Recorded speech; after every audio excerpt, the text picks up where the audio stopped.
It's your girl Robin Johnson coming to you with another video. I am on my way home from work. I am exhausted, y'all. Exhausted. But I wanted to come on here and talk a little bit about having a chronic disease and working a full-time job. As I told you guys before, I have sickle cell anemia. I was born with it. And I have to knock on wood or give thanks and extra thanks to the Lord, because I don't suffer with my sickle cell anemia on a day-to-day basis. Now, it does affect me from time to time, but I do know a lot of people that suffer with sickle cell that are down with it daily. You know what I'm saying? From the time they wake up to the time they go to bed, they're dealing with it. I don't have that issue. I try to keep up with my doctor's appointments when it's time for me to go. I try to keep my blood draw regularly so that I know if something's going on, whether it be my hemoglobin that has fell below the point that it's supposed to be. My hemoglobin is always low, but that's normal for me because it's been like that pretty much all my life. Now, some people with a regular hemoglobin, I think either 14 or 15, that's what it's supposed to be. Now, some people with the regular hemoglobin, such as that, they ask me, I don't understand, or they tell me, I don't understand how you make it. I don't understand how you're able to function, because my hemoglobin usually is around 8 at the most. Then that's where my hematologist likes for it to be, at 8. And sometimes if it falls below 8, now I can tell. I start to feel funny. I can't even tell you guys or give you some type of idea how I feel, because I can't explain it. It's not a pain or anything like that as to how I feel when my hemoglobin drops too low. It's like I don't know, a pulsating vibe or something. It's like I feel like I'm off balance or something like that. So that's how I know when something is not right. And usually I can tell it, and usually I can feel it. And I also can tell something is not right if I start to having trouble breathing a lot. You know, sometimes I'm short of breath, but I'm not extremely short of breath. And when I get to that point where I am extremely short of breath and it's hard for me to catch my breath, and it's just like overwhelming for me to even walk from my car into work, down a long corridor, actually 2 long corridors, to the elevator. I get on the elevator and then I have to walk down 1 more corridor before I can get to my desk. Now, if I'm short of breath or something like that, or I don't feel well, that's a challenge for me. That's a challenge. So I am blessed and I am highly favored simply because I don't have a lot of those days. I don't have a lot of those days such as some people do. So, and I'm also blessed to the point where I don't stay in the hospital a lot. I'll probably go into the hospital at least once a year, maybe, with my sickle cell anemia. I'm sorry, y'all, but I'm used to having a truck. Off subject, I'm used to having a truck. So when I bought this car, it's so low. I mean, I don't really trust my mirrors, so I'll be like turning and looking behind me, and I probably look kind of slow when I do that, but hey, you gotta do what you gotta do to stay safe, right? So, but anyway, what I was saying is I don't suffer with my sickle cell a whole lot. I know a couple of weeks ago, I had gotten off from work. I went home, I took a hot shower, and I laid across the bed. And out of nowhere, it wasn't really a pain. It was like more so of a deep ache. So I had like a deep pulsating ache in my back. And I had to lay there for a minute because the more I would move, the more it would hurt. I don't know. I don't even know if I can say it hurt. I guess the more that it was noticeable, the more I felt it. So I don't know. I can't say that it hurt because it really didn't hurt. It's just like an ache that I cannot explain. But anyway, for the most part, I'm healthy. I'm able to do my job daily. I love my job, and I have worked in being a medical assistant for 15 years, and so I've mainly worked in primary care. But last September I took a new job, and now I'm in a specialty office dealing with cardiology. So, and it's a whole lot to learn when it comes to the heart, but I'm learning. I love it. I love my co-workers. We all get along for the most part pretty good. Bunch of females working together. Hormones be high sometimes. So you can just imagine how that is sometimes. But for the most part, we all get along pretty well. And I'm happy about that because I tell anybody, if you work with a bunch of women, there's bound to be those hormones jumping. But when you work with a bunch of mature women that's in there to get their job done and take care of those patients, it's not hard to get along with one another. And that's what we do. We all team up to get the job done, make sure our patients are taken care of, because we all pretty much love what we do. And a couple of our girls have gotten out of school and come into this job.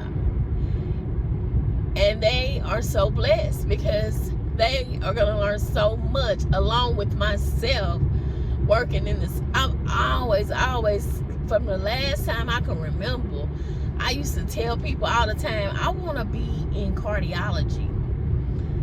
I want to be in specialty. And cardiology was the one that I wanted to do. I didn't want to do neurology. I didn't want to do pulmonary. I didn't want to do none of that. I wanted to be right where I am now. So when I got the opportunity this is my second chance to have the opportunity to work in a cardiologist's office. The first time, I felt like, I'm not ready. I'm going to stay and stick to what I know, which is primary care. Even though I want to take the job, it's like, no, I'm not ready. So I didn't. So 3 years later, when the opportunity presented itself, I felt like I was burnt out. And it's like, I wasn't burnt out of being a medical assistant because, like I said, I love what I do. I was burnt out doing primary care because when you do primary care, baby, you do it all. Anywhere you allowed to have on one patient now, you allowed to have to do injections on that patient. You may have to do a pulmonary function test on a patient in the office now. You possibly would have to do an EKG on the patient. It is so much to family practice, and then turn around, your job is still not done with that person when they turn around and leave the office, because you still have to get a referral if needed. You still have to get their medications approved.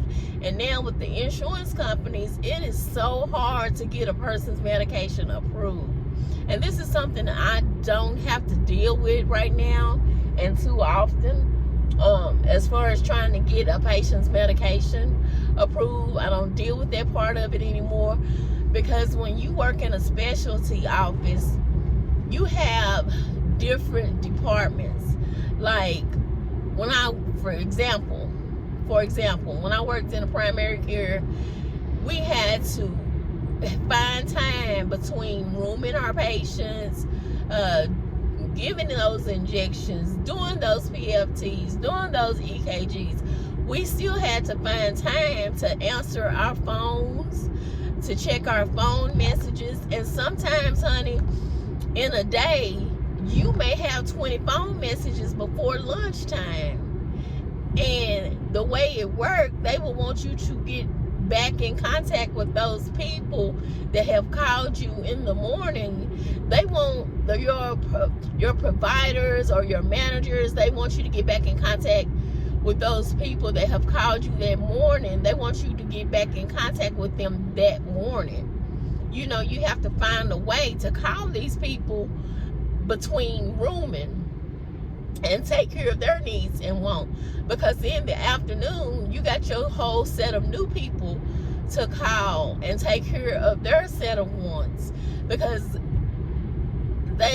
you would have to check these phone messages, as you should. You know what I'm saying? As you should. I'm not saying that you shouldn't or anything like that. I'm just saying it was a lot to do when you was doing so much other stuff. And that's why I say primary care is a lot to do, but you can do it. You absolutely can. Anybody can do anything that they put their mind to. You just have to have a routine, and you just have to come up with a routine as far as how you're going to work this out and get this job done that's needed to be done. But in specialty, it's not like that. It's like the job I have now, it's so many different things, like where we were getting medication in primary care approved, or where we were getting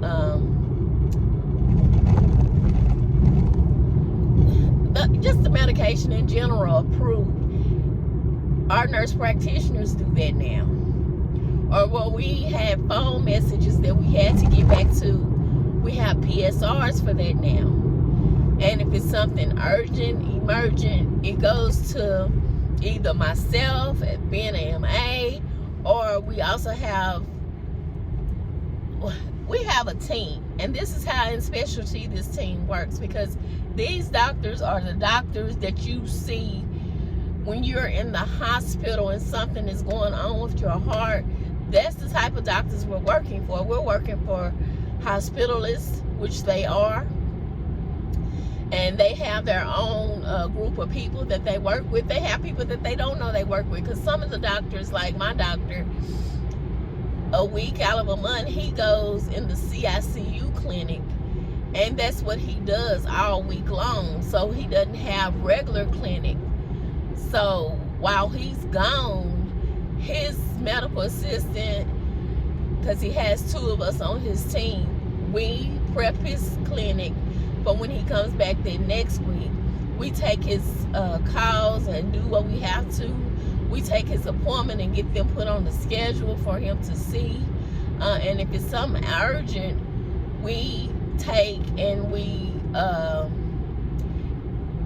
get that to whomever to take care of that situation, because the doctor is out of pocket. So, but it's a team. Like on our team, it's like a medical assistant, primary, and then you have a secondary medical assistant, which that's what I am for a few more weeks until I move into the primary position on another team. So, and then you have a nurse practitioner on the team. Then you have, well, it's 2 nurse practitioners on the team. Then you have the doctor himself on the team. And then you have another registered nurse on the team that takes the phone messages all day. That's what she does. That's what she's there for. She takes the phone messages and she takes the non-urgent calls away from the physician assistants so that they can focus on the doctor. So yeah, it all works. It's a ball, and it all rolls together, basically. But that's just what I wanted to talk about. Come on here and talk about how it's just some days not easy to work when you have a chronic ailment, and some days that are easier than others. And I thank God that I don't have a super, I'm not going to say my job is hard, but my job is busy. But I thank God that He allows me to be able to do my job and to do it well. So everything I do, I try to do my best, because you never know when a person may be watching you. You never know when a person may walk up to you and say, hey, I've been watching you and I see how you work. I love how you work. You're a good worker. And let's go ahead and advance you to that next level, whatever that next level may be. That's how I be thinking in my head, because you never know who's watching you. And I don't know where I'm going to be 5 years from now. I don't know what position I'm going to be in 5 years from now. But honestly, I don't want to still be a medical assistant 5 years from now. I want to be still in the medical field, maybe as a manager or something of that sort, or maybe on a team, a committee or something that solves basic problems, to keep the organization going, you know, something such as that. But hey, the best is yet to come, because, and everybody would tell me, Robin, you're going to get tired of that drive, because you're driving 35 minutes to get to work, you're driving 35 minutes to get home. This drive does not bother me, honey. It gives me time to think in the morning before I get to work. It gives me time to talk to God on my way to work. It gives me the time to talk to God on my way home from work. It gives me time to think about what I need to do when I get home. It needs to give me time to think about what I need to do when I get to work. So I don't mind the drive. So as of right now, I don't. Would I love to work closer to home? Yeah, probably so. But I worked closer to home for 15 years when I worked in as a medical assistant. I mean, it's just, I mean, that had its good days and bad days too. I mean, although I was closer to home, hey, you just don't know. But anyway, I'm gonna get off of here. And it was something else that I wanted to talk to you guys about. I know I need to start writing down what I need to and want to talk to you guys about. I know one thing was that on Wednesdays, I think that I'm going to designate that to be my posting days. And I'm going to start out posting once a week, and on a Wednesday, or maybe twice a week. Maybe on a Wednesday and on a Friday, or maybe on a Wednesday and a Saturday. One of those days. I got to see which one works best for me. And then also, I was thinking about changing my name on my channel. I know. Get it together, Robin. Okay, get it together. Changing my name on my channel once more, but I'm not gonna do that just yet, because I'm gonna really focus and think about what I wanted to be as far as my name on my channel. You know, when I first did my first or maybe either second video on here, I said that I didn't know what I wanted my channel to be. I thought about, you know, the working life and having a chronic ailment. But like I said, knock on wood, I praise the Lord 2 times. You know, I really don't have issues enough to discuss my chronic ailment, and I praise the Lord. I thank the Lord for that. I really don't have, you know, issues enough for that. And then I thought about, I want to try to save money. I need to get myself together and start saving for things that may happen, and I need to be prepared for it. So I thought about doing a budgeting channel, and I did one budget video, and then I got to thinking, do I want to do that?